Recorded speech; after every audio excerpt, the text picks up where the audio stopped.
Guys, so I'm about to give you a quick tutorial on how to make a DIY quiver, and you might find this kind of unusual. Now, my roommates and I both smoke marijuana, all three of us, technically, and we're grown adults, and in Canada it's legal. Now, what I realized was that these I tested, and here's a bundle of three of the rods I'm actually going to be using to make my arrows.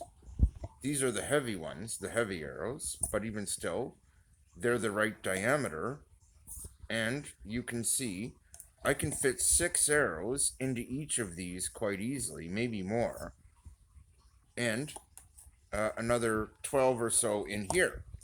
So, what I'm doing is setting up a 24 arrow quiver, guys. Not only that, it could be as little as 18. This is also another material I can build arrows out of, and as you can see, it's got plenty of room here. Now, what I've done is I've selected this. I've already cut it to shape.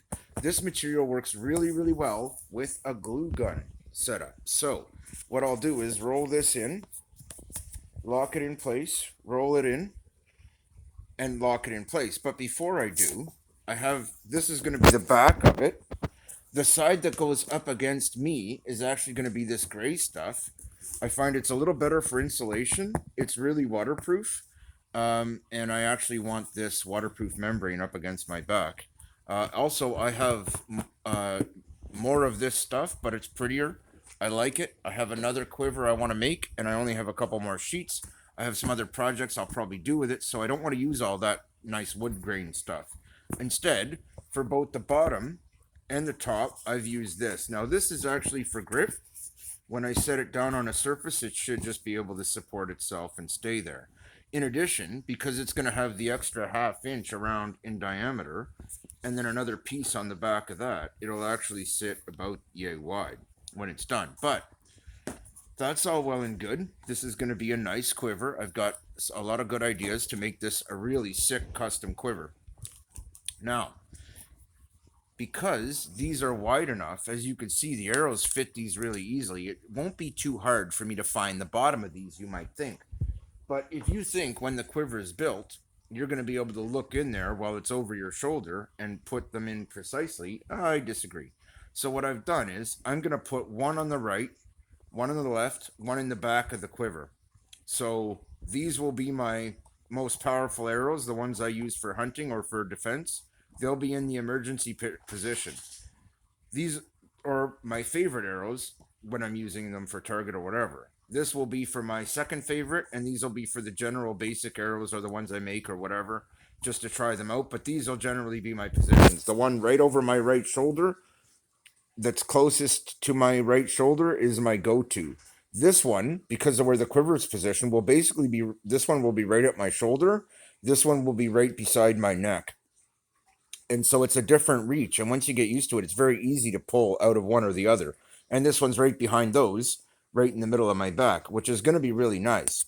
Or sorry, right in the middle of my shoulder. It'll give me a lot of control there over which arrow I grab. Now, I cut these pieces of plastic out. They have this little lip, and they're really, really thin. And what I'm going to do is glue them in such a way that they make like a little basket around the edge. Okay, I don't want to wreck this while trying to do it with one hand, but this will just give you an idea of how this is going to be laid out. And now this is really soft material. So this will go up against the sides of this to protect it and basically give me a funnel around this one. And then I'll make out of more plastic, which came from this one of these cheap, crappy throwaway buckets. And I'm going to make another one for each of these. That way, my arrows will go where I aim them, and I'll make the funnel about this wide and about that long. So it'll be as big as it can possibly be, opening as wide as possible to give me and go all the way down from the top, which you can see by the length of this, I'll actually be able to do so that I can direct the arrows into position. So now that I've showed you that part and that it's just basic foam, I feel like this will be enough for you guys and you'll be able to build it. Now I'm going to get to work. But there were a few other points I wanted to make about it. One of those is that right here in the bottom, right between these two, I'm actually going to put a drainage hole And in the bottom of each of these cups, I might just drill a hole or two so that there are drainage holes. However, one of the other ideas I had is to cover this and put a cap on it. So I'm actually going to make a cover for the top of it that doesn't look like crap, hopefully, and that'll just slot onto it so that I can cover it in case it starts to rain. Now, at the height of that quiver, the arrows will come out the top of it by about 6 inches, which means I'd have to make a fairly tall top. Either that or drill some drainage holes. And so I think that's the method I'm going to go, guys. I'm going to drill a couple of drainage holes. In fact, I'm going to drain a hole right in the middle of each of these, or pretty close to it, and then another one right there to drain the bottom of the quiver, and that'll make sure that water isn't pooling up anywhere. Between those and these, it'll be a really nice quiver. I'll show it to you guys at the end, but for now, I'm going to get back to work. I just thought you guys might like to see how I'm going about this. Now, part of the other thing is I've got a sling for my bow that will be on my left shoulder and on my right. So I'm going to set it up so that the sling at the bottom of my back will attach to my belt. At the top of my shoulder, it'll attach to my harness. So I'll actually attach it permanently to the harness with my bow sling so that when I pick up my sling, it'll have my bow, my quiver. On the other side, I might do another quiver for my right side, but I don't think I'm going to need to. My goal was to have one quiver that's as compact as possible that holds as many arrows as possible. This is looking like a really good formation for that.